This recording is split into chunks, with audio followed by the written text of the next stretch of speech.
Shalom, sahabat pendengar siaran Roti Hidup dimanapun Anda berada. Kiranya kasih pemeliharaan Tuhan senantiasa dinikmati dalam ucapan syukur. Renungan kali ini mengambil tema Kristus satu-satunya pengantara. Bacaan terambil dari 1 Timotius 2 ayat yang kelima. Saudara yang dikasihi oleh Tuhan Yesus Kristus, pernahkah kita merasa doa kita tidak cukup kuat? Atau merasa perlu seseorang yang lebih rohani untuk mendoakan kita, agar Tuhan benar-benar mendengar dan mengabulkan? Dalam perjalanan iman, kita sering tergoda untuk mencari jalan tambahan menuju Allah, entah melalui figur orang suci, tradisi, atau bahkan ritual yang tampak lebih sakral. Namun hari ini mari kita kembali kepada satu kebenaran yang sederhana namun sangat mendalam. Hanya ada satu pengantara antara kita dan Allah, bukan orang kudus, bukan malaikat, melainkan Yesus Kristus sendiri. Mari kita lihat lebih dekat ayat yang menjadi dasar renungan kita dari 1 Timotius 2 ayat 5 yang berbunyi, "Karena Allah itu Esa, dan Esa pula Dia yang menjadi pengantara antara Allah dan manusia, yaitu manusia Kristus Yesus." Ayat ini menyatakan dua hal yang penting. Pertama, Allah itu Esa. Ini menegaskan keunikan dan keutuhan Allah. Tidak ada Allah lain, tidak ada jalan lain, tidak ada sistem rohani lain yang bisa menyamai Dia. Kedua, pengantara antara Allah dan manusia.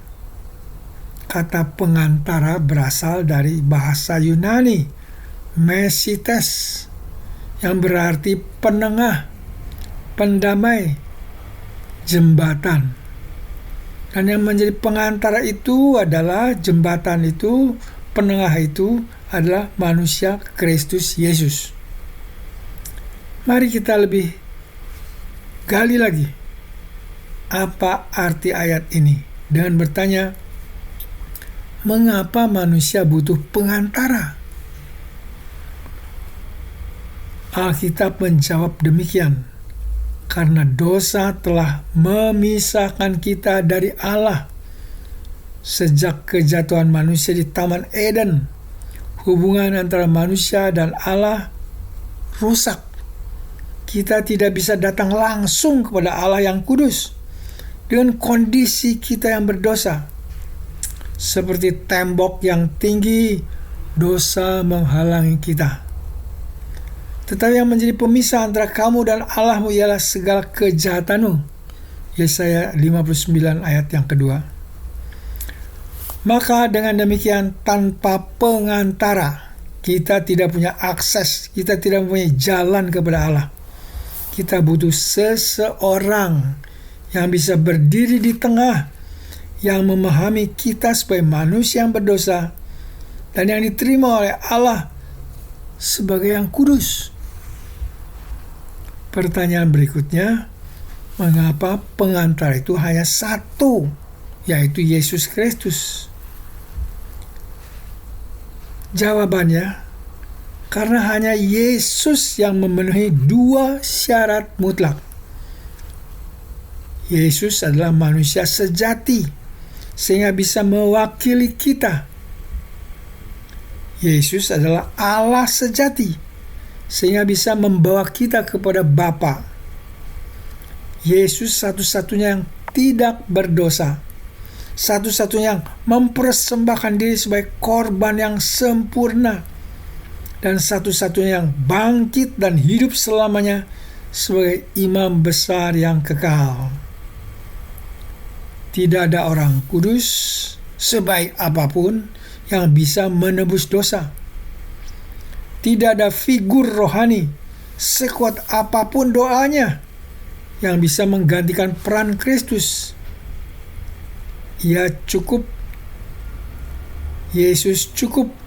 Ia satu-satunya. Pertanyaan berikutnya yang sering muncul. Bukankah kita semua adalah imam? Bukankah kita bisa menjadi pengantara bagi orang lain? Benar. Dalam 1 Petrus 2 ayat 9, kita disebut imamat yang rajani. Tetapi mari kita pahami dengan tepat. Apa artinya? Imamat am berarti kita semua memiliki akses atau jalan langsung kepada Allah. Kita semua bisa berdoa bagi orang lain. Kita semua bisa menyampaikan firman dan melayani. Namun, kita bukan pengantara dalam arti teologis. Kita tidak bisa menebus dosa orang lain. Kita tidak bisa menjadi jembatan keselamatan. Kita hanya bisa menjadi saluran kasih dan doa, bukan pengganti Kristus. Jadi kita adalah imam dalam pelayanan, bukan dalam penebusan. Kita adalah pelayan dalam tubuh Kristus, bukan mediator keselamatan. Saudara-saudari yang dikasihi Tuhan, jika Kristus adalah satu-satunya pengantara antara kita dan Allah, maka hubungan kita dengan Tuhan bukanlah sesuatu yang pasif atau formal. Itu adalah relasi yang hidup, relasi yang aktif, relasi yang dinamis. Kita tidak hanya punya akses, kita tidak hanya punya jalan, kita diajak untuk masuk, untuk tinggal dan berkomunikasi langsung dengan Allah setiap hari. Dan salah satu bentuk yang paling nyata dari hubungan itu ialah doa. Berdoa. Dan berdoanya adalah berdoa dalam nama Yesus Sang Pengantara. Doa yang diajarkan kepada kita adalah dalam nama Yesus Sang Pengantara. Yesus sendiri berkata, "Apa saja yang kamu minta kepada Bapa dalam namaku akan diberikan kepada kamu." Yohanes 16 ayat 23. Berdoa dalam nama Yesus bukan sekedar menutup doa dengan kalimat dalam nama Yesus. Dalam nama Yesus adalah pengakuan bahwa kita datang kepada Allah bukan karena jasa kita, bukan karena kebaikan kita, bukan karena kekuatan doa kita, tetapi karena Kristus telah membuka jalan itu. Doa dalam nama Yesus berarti kita berdoa dengan keyakinan bahwa Allah mendengar karena Kristus menjadi jaminan kita. Kita berdoa dengan kerendahan hati karena kita tahu kita tidak layak tanpa pengantara Yesus. Kita berdoa dengan arah yang benar karena kita ingin kehendak Kristus dinyatakan, bukan kehendak kita semata. Pertanyaan berikutnya, apa saja yang bisa kita doakan? Jawabannya, segalanya. Tidak ada batasan topik dalam doa. Kita bisa datang pada Allah dengan permohonan pribadi untuk kesehatan kita, untuk pekerjaan kita, untuk keluarga kita. Berikutnya kita juga bisa berdoa doa syafaat, yaitu berdoa untuk orang lain yang sakit, yang susah, yang tidak punya pekerjaan. Kita berdoa untuk gereja, kita berdoa untuk bangsa, kita berdoa untuk dunia. Dan tidak ketinggalan berdoa ucapan syukur atas berkat-berkat Tuhan, atas perlindungannya, dan atas pengampunannya. Dan jangan ketinggalan doa pengakuan dosa sebagai bentuk pertobatan dan pemulihan, dan mohon pengudusan setiap hari. Namun semua itu harus berada dalam koridor kehendak Allah, dalam koridor kehendak Kristus Sang Pengantara. Dan inilah keberanian kita kepadanya bahwa Ia mengabulkan doa kita jikalau kita meminta sesuatu menurut kehendak-Nya. 1 Yohanes 5 ayat 14.